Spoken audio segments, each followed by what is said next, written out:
அடிக்கிற மழைக்கு ஒரு காரசாரமான ஒரு வாழைக்காய் ஃப்ரை பண்ணால் எப்படி இருக்கும். அதுக்கு நான் ஒரு வாழைக்காய் எடுத்து தோலெல்லாம் சீவிட்டு நல்ல ஷேப் எந்த ஷேப்பில் வேணாலும் கட் பண்ணிக்கலாம். நீளமாகவும் கட் பண்ணிக்கலாம், ரவுண்டாக நமக்கு எப்படி வேணுமோ கட் பண்ணி உப்பு போட்டு ஒரு 5 நிமிஷம் அதை நல்லா கலந்து வச்சுட்டு அப்புறம் அந்த தண்ணியெல்லாம் வடிச்சிட்டு அதுக்கு மசாலா பொடியெல்லாம் ஆட் பண்ண வேண்டியது தான்.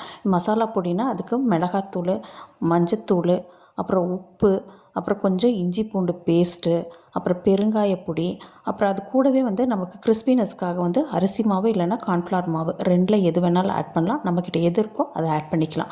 அது கூடவே ஒரு ஸ்பூன் தயிரும் ஆட் பண்ணி நம்ம நல்லா கூடவே காஷ்மீரி மிளகாத்தூள் ஒரு ஸ்பூன் போட்டுக்கணும். இது எல்லாத்தையும் ஆட் பண்ணி நம்ம கையாலேயே நல்லா பிசைஞ்சு அந்த மசாலாலாம் அந்த வாழைக்கால நல்லா ஒட்டுற அளவுக்கு பண்ணிவிட்டு ஒரு 1/2 hour வச்சுட்டு அதுக்கப்புறம் எண்ணெயில் போட்டு எடுத்தால் அப்பப்பா சூப்பராக இருக்கும்.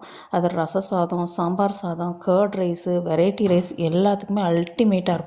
கண்டிப்பாக இதை ட்ரை பண்ணி பாருங்கள். நம்ம சேனலை யாரெல்லாம் சப்ஸ்கிரைப் பண்ணலையோ மறக்காமல் சப்ஸ்கிரைப் பண்ணிடுங்க. இது வரைக்கும் நம்ம சேனலை பார்த்து சப்ஸ்கிரைப் பண்ணி லைக் பண்ண எல்லாருக்கும் ரொம்ப ரொம்ப தேங்க்ஸ். இதுக்கப்புறம் நான் போடுற வீடியோஸ்க்கும் நீங்கள் இதே மாதிரி எனக்கு சப்போர்ட் பண்ணிங்கன்னா ரொம்ப ஹெல்ப்ஃபுல்லாக இருக்கும். கூடவே கமெண்ட்ஸ் பண்ணுங்கள். அப்போ தான் நான் போடுற வீடியோக்கு எனக்கு மோட்டிவேஷனாக இருக்கும்.